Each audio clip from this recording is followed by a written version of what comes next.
Welcome back sa aking YouTube channel. Para sa mga first time lang po na manood, please click mo na yan, Jeremy's TV, Manila.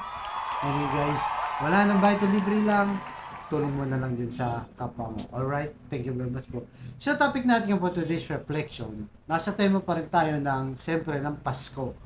So abala ang lahat, busy, habang inihintay natin yung December 25, masaya, diba? Na-excite tayo dahil nga may matatanggap tayong regalo, mga bagong damit, masarap na pagkain. So, yun ang pinakaabangan ngayong Pasko. Pero hindi sa lahat ng pagkakataon o hindi sa lahat ng tao ay excited o merong excitement sa pagdating ng Pasko. So, kung minsan, di ba, nagpa-check up ka na-diagnose ka guys, halimbawa may cancer ka o kung ano pa man, siyempre malulungkot ka na, literal na mararamdaman ng isang tao na malulungkot, magpapasko pa naman. Bakit dumapo sa akin ang ganitong sakit? O kaya naman, naghiwala yung parents mo, di ba? Magpapasko pa naman, nag-away yung magulang ko. O kaya naman, nag-away kayo ng kapatid mo. Di ba? So, minsan, may mabigat na problemang dumarating. Lalo na sa financial. Dahil minsan, di ka naghihintay, di ka nagtsatsaga, ah, konting gipit lang, ng problema lang sa pera, kumakapit ka na sa patalim. O kaya naman, pinakamatindi, pinakamasakit guys, yung nalalapit ang Pasko, mawalan ka ng mahal sa buhay, mamamatay. Kagaya ko guys, personal ko naranasan. Last year, bago, okay, yung saktong simbang gabi, nawala yung isang kapatid ko. Namatay siya, bata pa, akong 35 years old. 'Di ba? Sinong matutuwa nun na darating yung Pasko? Wala yung isa sa mahal mo sa buhay na dapat siya nakasama mo, nakakausap mo, 'di ba? Pero ganun talaga, guys. Kasi ang Diyos ang lahat ng may plano o may purpose lang.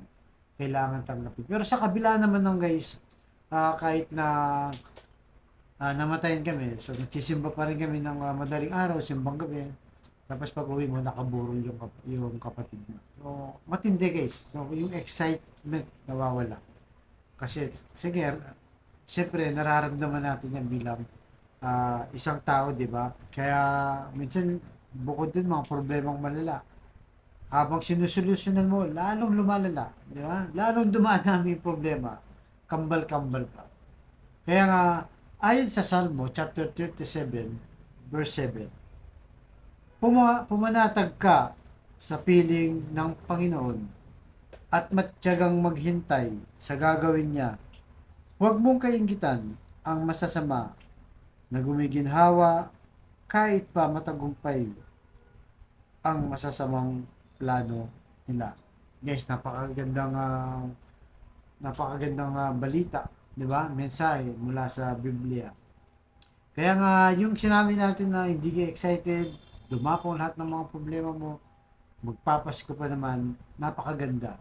Itong Bible verse nating pinagninilayan ng araw na to, pumanatag ka sa piling ng Diyos. So ako, ganun din ang ginawa ko guys last year. Sa kabila ng masakit ang nararamdaman ko, walang ka ng kapatid, talagang pinapanatag ko na lang ang kalooban ko. Lalo na, siyempre, pagka may mga kakilala kang pumupunta, ah, para makirami sa iyo. Pero ang sabi ng Diyos, pumanatag ka sa Panginoon, di ba? Kasi sa Kanya lang natin masusumpungan talaga yung kapanatagan o yung peace of mind sa Diyos lang.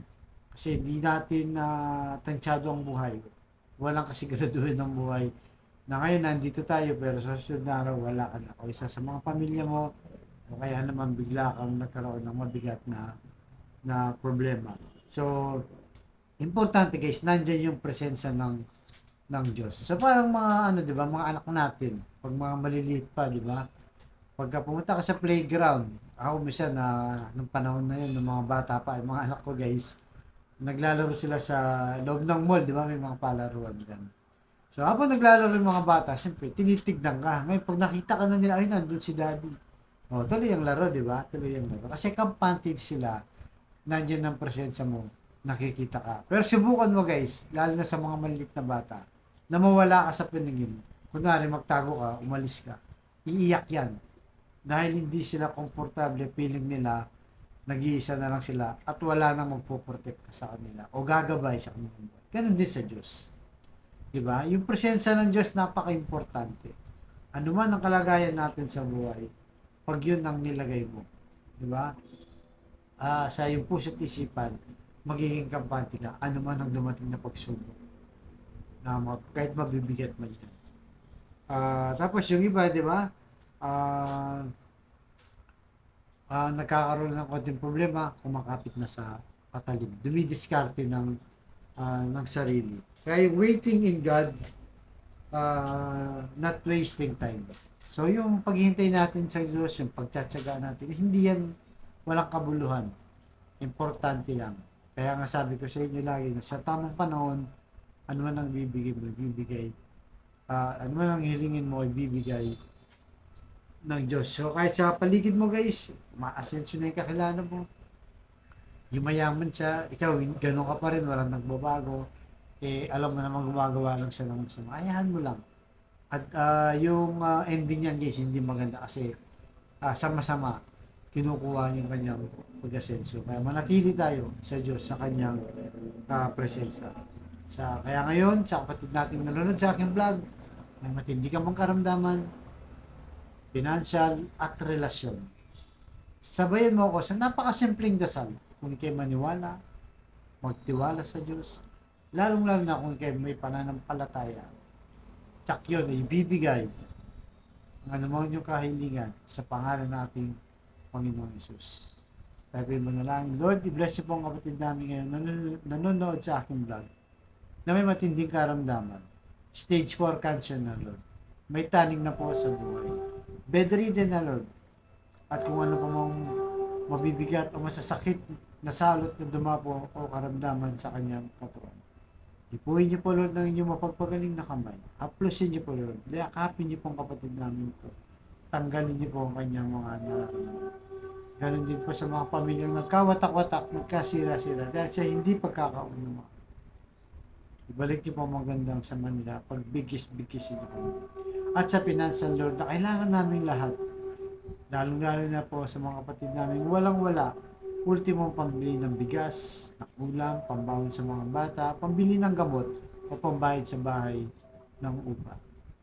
No, Lord, i-bless niyo po ang aming hanap buhay para sa aming pamilya. So, lahat ng itiniling namin sa matamis na pangalan natin, Panginoong Jesus. Amen. To God all be the glory. Sa ngalan ng mga anak ng Jesus Christ. Thank you very much po.